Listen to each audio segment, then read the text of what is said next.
Olá, bem-vindos ao Ponto e Contraponto aqui no SCC SBT e também no nosso portal, o scc10.com.br. Nosso entrevistado de hoje é um homem que tem tudo a ver com o momento que a gente vive quando se fala em tarifa, exportação, tarifaço. Silvio Drevek, deputado estadual, ex-presidente da Assembleia Legislativa, secretário de Indústria, Comércio e Serviços. Seja bem-vindo, secretário. Eu que agradeço a oportunidade de conversarmos um pouco aqui sobre essa pauta tão importante para Santa Catarina e para os catarinenses ao mesmo tempo. Vamos direto ao ponto, então, né? A questão do tarifaço de 50% sobre as exportações de Santa Catarina e do Brasil, determinados pelo presidente Donald Trump. O que o senhor mais ouve do empresário hoje, secretário? Bom, em primeiro lugar, que isso trouxe um impacto para a economia catarinense, não resta dúvida.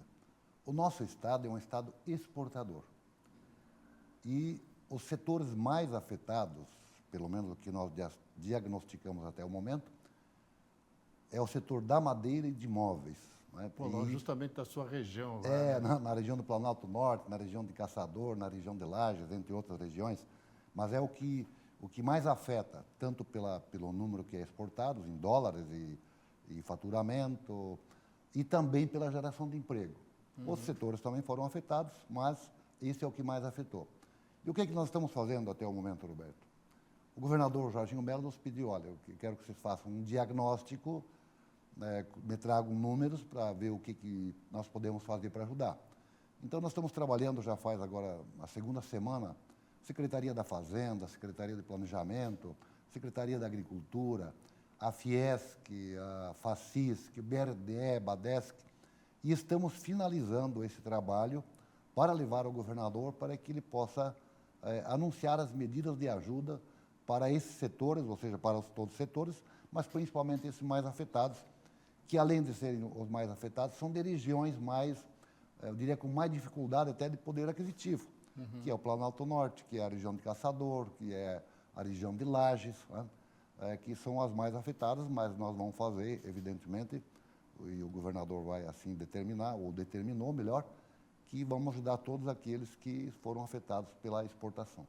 Pois bem, a Fiesc fez um levantamento preliminar, diz que esse tarifaço de Donald Trump, de 50%, deve afetar em 0,3% o PIB de Santa Catarina, Produto Interno Bruto. E aí eu me lembro de uma fala do secretário Cleverson Zivert, da Fazenda, seu colega de colegiado, que me disse o seguinte: Roberto, são 10 bilhões em exportações para os Estados Unidos. 5 bilhões desses são do setor da madeira, do móvel, da moldura. Então, quer dizer, um impacto muito grande, né, secretário? Com certeza. Isso trouxe assim, uma preocupação muito grande, tanto por parte do governo, por parte das empresas também, e dos próprios trabalhadores, porque nós temos que olhar esse lado do trabalhador. Ele vai continuar empregado, isso cria uma expectativa dentro do trabalhador.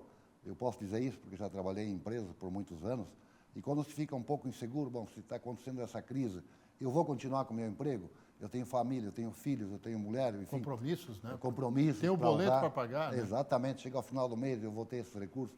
Então, nós temos trabalhado para que tanto as empresas, mas em especial os trabalhadores, possam ter uma segurança maior, ou seja, vão minimizar esses impactos com essa ajuda, até para que essas empresas também possam trabalhar nesse período com uma alternativa de negócio, talvez para outras regiões, só que isso não acontece do dia para a noite, né? Exportação não é tão rápida assim para você conquistar novos mercados, novos clientes, mas eu estou muito, apesar de todo esse problema, estou acreditando muito na nossa economia catarinense, que tem sido um diferencial para o Brasil e também para outros países, né?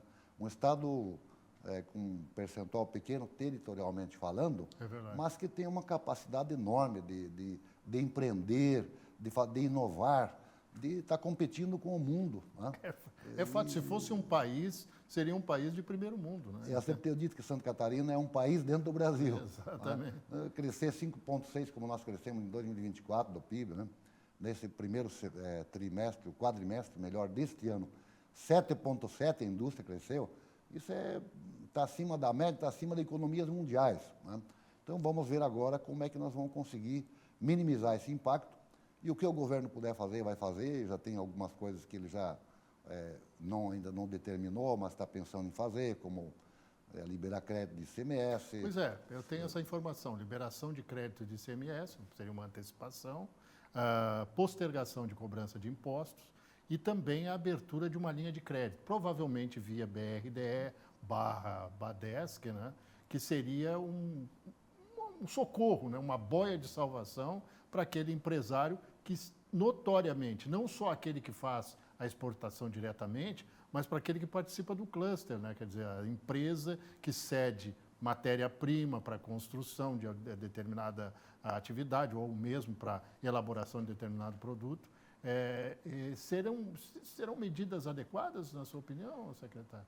Olha, ele vai tomar essa decisão, quero crer, talvez até final de semana, início da semana, mas são medidas que certamente, desde liberação de crédito de ICMS, prorrogação de recolhimento de impostos, linha de crédito com talvez juros subsidiados, coisas semelhantes, certamente que vão ajudar.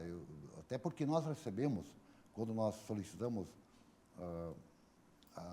as informações das associações empresariais, dos setores, já pedimos também para que eles dessem alguma sugestão.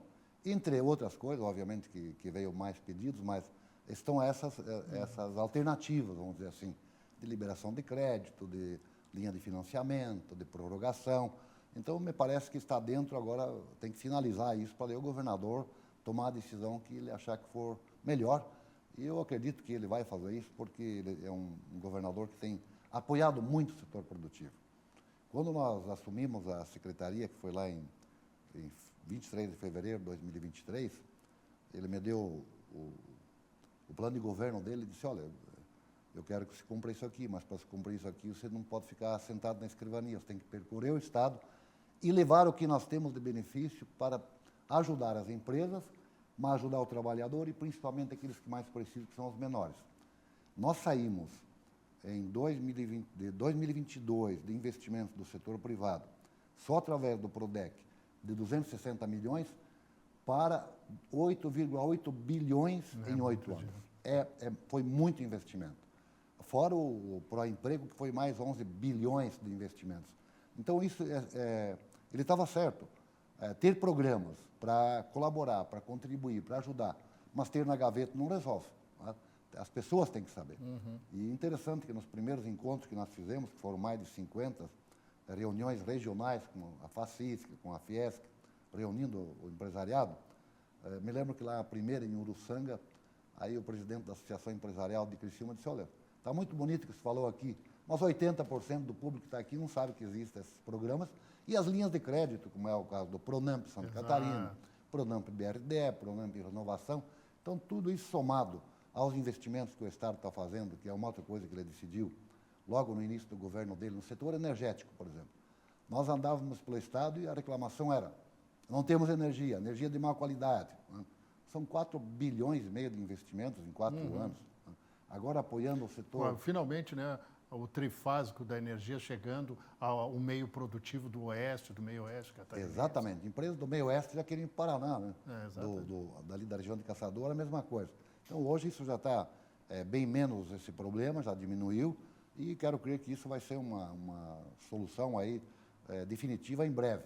E os investimentos também na qualificação da mão de obra. Cursos técnicos que eu sempre defendi, ele fez um convênio com a Fiesc, através do Senai, e vai dar um resultado fantástico para nós. Se nós já temos uma mão de obra que é mais qualificada comparado com outros estados, e por conta disso já veio muitas empresas para Santa Catarina, com esse investimento na qualificação, na instrução desse pessoal com cursos técnicos, nós vamos ter um avanço que vai atrair mais investimentos para Santa Catarina. Bom, nós vamos fazer uma rápida pausa agora, secretário, e nós vamos avançar na linha do que Santa Catarina pode fazer de diferente. Porque a gente tem que admitir que o Estado de Santa Catarina, a unidade da federação, tem limitações e que precisa, sim, do apoio do governo federal, que vai, inevitavelmente, ter que sentar à mesa de negociações para conversar com o governo dos Estados Unidos. A gente faz um breve intervalo e já volta. Até já.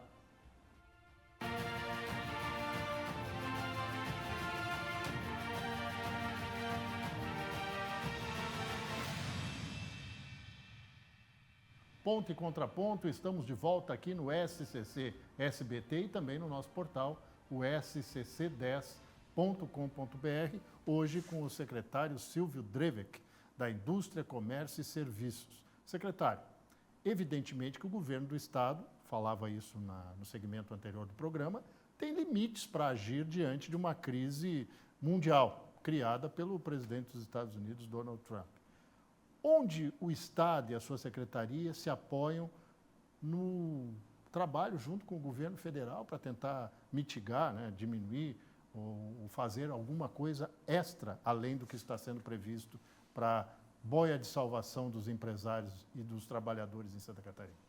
Bom, Santa Catarina sempre teve um tratamento pelos governos federais muito aquém do que contribui para a União. Ou seja, é um Estado que arrecada muito dinheiro de impostos das empresas e do consumidor de um modo geral e que vai para Brasília, mas vem pouco retorno. Nós temos alguns gargalos, por exemplo, em rodovias federais. É inaceitável que nós temos uma BR-280 que vai lá de Mafra para o Porto São Francisco do Sul, que não está duplicada, que não tem faixa adicional.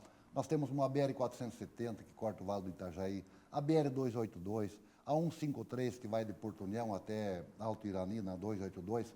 São rodovias que estão trazendo muito prejuízo para o nosso produto, porque nós perdemos competitividade. E nós não vemos nenhuma sinalização, nem por parte do governo federal e nem por parte do interesse de fazer uma concessão, o que seria viável para nós ter mais condições de competir. No que diz respeito ao impacto desse tarifaço do governo americano, até o momento eu não vi nenhuma ação do governo federal de dizer, olha, vamos arrumar uma linha de crédito subsidiada pelo BNDES, ou vamos, além disso, dar mais tempo para que o nosso empresariado possa pagar seus impostos. Não vimos nenhum movimento nesse sentido. Vamos estudar, vamos ver, mas até agora não teve nada. O que nós estamos acompanhando é que teve estados que já fizeram alguma coisa, como é o caso do Rio Grande do Sul, o caso de São Paulo, de Goiás, Paraná, mas nós estamos fazendo por Santa Catarina o que está ao nosso alcance. E isso o governador Jorginho Melo já falou em outras oportunidades. Vamos fazer a nossa parte. O que estiver ao nosso alcance do Estado, nós vamos fazer. Então, não podemos esperar muito do governo federal, porque, bom, se ele colocar uma linha de crédito do BNDES para as empresas, com juro menor ou com juro zero, ou coisa melhor, ótimo. Né? Mas até agora não apareceu nada. Então, eu vou entrar na UMC. Né?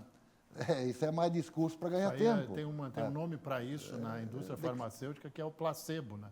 Não tem efeito nenhum. Exatamente. É um remédio sem efeito. Mas eu lhe pergunto também, porque a sua pasta é análoga com o Ministério da Indústria e Comércio, que é comandado pelo vice-presidente da República, Geraldo Alckmin, e que está demandando, que é a pessoa que está abrindo ou tentando abrir portas com o governo americano para negociar. Tivemos lá uma comissão de 8 senadores, inclusive o senador Esperidião Amin, entre eles, para tentar falar. Eu acredito muito, secretário, que esse contato seu com o Alckmin podia abrir uma porta, mas até agora, pelo que o senhor disse, não aconteceu. Não, até o momento não, até porque ainda bem que tem um vice-presidente chamado Geraldo Alckmin, né? Porque pelo menos ele tem conhecimento, tem diálogo, ele não está naquele foco de agressividade de um lado ou de outro. Só né? pensando em ideologia, né? Então ele está trabalhando para ver se consegue alguma alternativa para ajudar. Mas até o momento nós não recebemos ainda nenhum convite para participar de algum encontro nesse sentido. Estamos aguardando. Esperamos que possam surgir alternativas também, propostas por parte do governo federal para ajudar os setores. Eu vi assim uma preocupação maior até o momento no âmbito federal do setor da carne, do café, entre outros, mas até agora não vi assim alguns produtos que pudessem estar fazendo referência a Santa Catarina. Mas obviamente que na medida que tiver algum plano ou alguma ajuda, obviamente que nós vamos procurar, se não nos procurarem. E a gente está fazendo todo esse movimento e a gente tem que lembrar que pouco mais de 3% das exportações brasileiras vão para os Estados Unidos, né? Não é algo tão pesado, imagina se fosse. Só que aí pega São Paulo, por exemplo, 33% das exportações do Brasil para os Estados Unidos saem do estado de São Paulo. Eu acredito que é o estado mais afetado do Brasil, porque é o estado que mais exporta para os Estados Unidos e com produtos ali como, apesar de ter ficado fora agora, mas era o suco da laranja, por exemplo. Sim. Então, o governo americano também fez alguma coisa que interessou para ele, né? A pressão, eu acredito muito na pressão interna, viu? Que a pessoa que faz negócio lá com o Brasil, o importador norte-americano e as empresas norte-americanas de determinados setores vão pressionar o governo. Mas para aí, eu preciso para a construção da madeira de Santa Catarina, do móvel que é feito aqui com qualidade, eu preciso do MDF feito em Santa Catarina, e aí o senhor diz que não pode? E aí, a questão do suco de laranja foi isso. E do café não demora muito, não. Vai ser diferente. Então, aquilo que o consumo lá é alto e eles precisam, eu concordo contigo, Roberto, que o próprio empresariado lá olha, como é que nós vamos fornecer hambúrguer se não vem carne no Brasil, nós não temos carne suficiente. Exatamente. Né? E justamente a carne que eles usam para o hambúrguer é daquela ponta, né, que nós não usamos no Brasil. É a carne que o Burger King usa, o McDonald's, não é comercial, viu, gente? É fato, é fato. É a carne que nós desprezamos no Brasil, porque a gente tem muita carne. Então, e eles usam essa ponta aí justamente para fazer o hambúrguer dele. Nós temos alguns setores que exportam muito, mas que também não dependem só dos Estados Unidos, como é o setor de carnes de Santa Catarina, suínos, aves, entre outros, né? Vai para outros países, para outros continentes, asiático, Oriente Médio, etc. Agora, o setor da madeira de móveis, não. Está focado nos Estados Unidos, com um pouco para a Europa, mas pouca coisa, né? Mesmo que a gente saiba que não é assim, vamos mudar a nossa plataforma, vamos tirar dos Estados Unidos, vamos mandar para a Ásia, vamos mandar para a Europa, existem nesses países sérias questões que eu preciso do produto com essas especificações. E o produto que vai para a Ásia tem uma especificação e o que vai para a Europa tem outra. Mas, por exemplo, o senhor acredita que essa questão da China, dizer que vai ajudar o Brasil a encontrar outros mercados, pode ajudar Santa Catarina? Olha, eu penso que com essa atitude do governo norte-americano, acaba empurrando um pouco para que vá buscar alternativas. E como ele taxou a Índia também fortemente, que nem o Brasil, 50%, por conta de que compra petróleo da Rússia, né? É verdade que a Rússia está querendo tomar conta não só da Ucrânia, é uma coisa também de loucura, né? Sim, imperialismo. Essa guerra lá não tem lógica, né? Quer dizer, nenhuma guerra tem lógica, mas essa menos ainda. E por conta disso, agora o país todo vai ser penalizado. Mas da onde a Índia vai comprar petróleo se não for da Rússia? Quem que vai fornecer? Exatamente. Então é um jogo difícil. Tem até uma questão geográfica ali. Né? Exatamente. Então com isso os outros países começam a se movimentar. Mas espera aí, se ele está cortando lá, a China pode ajudar? Eu creio que sim, o mercado chinês está se fortalecendo. Nós não podemos mais dizer que a China é um paísinho lá que 30 anos atrás era menor que o Brasil no sentido de consumo. Hoje é um país de tecnologia, de potência, de capacidade. Eles formam 1.500 engenheiros por ano, enquanto nós formamos 1,5 milhão de engenheiros por ano, enquanto nós formamos 80 mil. Então, é um país que está inovando. Muitas empresas de outros países entraram lá. Né? Então, é um mercado interessante que vai dando poder aquisitivo e que vai consumir café também e outros produtos, que pese que a China tem empresas no Olha, mundo eu vou todo. dizer para vocês que na Europa e na Ásia, o café brasileiro é preferido, mas é muito caro. É muito caro tomar café nesses países. Já tive a oportunidade, é muito caro. Não é a gente que tem essa comum. Eles usam muito o café da Indonésia também, né? Naquela região, na Ásia, né? E os Estados Unidos também do Vietnã. Né? Do Vietnã. Mas não tem a qualidade que o café brasileiro Não tem. Então eles já dizem que o café tem que ser brasileiro. Né? Tá. Mas para a gente encerrar o programa, não poderia deixar, Santa Catarina tem esses booms aí que o senhor fala de crescimento da indústria, não só no ano passado, mas também já nesse primeiro quadrimestre, e tem essa questão que o senhor pontuou muito bem em conversas anteriores, que é a questão da falta da mão de obra. Quer dizer, nós estamos num estágio tão avançado que nós precisamos de mão de obra qualificada. E vocês têm feito feirões aí no estado inteiro, né, secretário? Na verdade, nós temos 140 unidades do Cine, no estado todo de Santa Catarina. Nós estamos com mais de 9 mil vagas em abertas em todas essas unidades. tentando encaminhar esse pessoal, e hoje nós estamos numa situação que tem vagas para quem tem conhecimento, para quem tem experiência, mas também tem vaga para quem não tem experiência, para quem não tem qualificação, porque são as mais diversas, e mesmo assim nós não conseguimos preencher. No ano passado nós contratamos, Santa Catarina contratou 18 mil estrangeiros, vindo da Venezuela, de Cuba, do Haiti, entre outros países. E obviamente que nós continuamos com essa, vamos dizer, com essa adesão de mão de obra de outros estados, porque o nosso estado vai continuar crescendo, né? E, obviamente, que vai precisar de mais mão de obra. Então, estamos fazendo todo o esforço para suprir essa demanda. Secretário, prazer tê-lo aqui, sucesso nessa empreitada, não é fácil, não tem solução fácil para problema, é difícil. Mas eu lhe agradeço pela presença e eu espero numa próxima oportunidade. Eu que agradeço, muito obrigado, Roberto, e a todo o grupo aí do SC, que faz um grande trabalho por nós e que divulga as coisas boas de Santa Catarina. Muito obrigado. Muito obrigado para o senhor. E a gente volta na semana que vem com outro Ponto e Contraponto. Um grande abraço e até lá.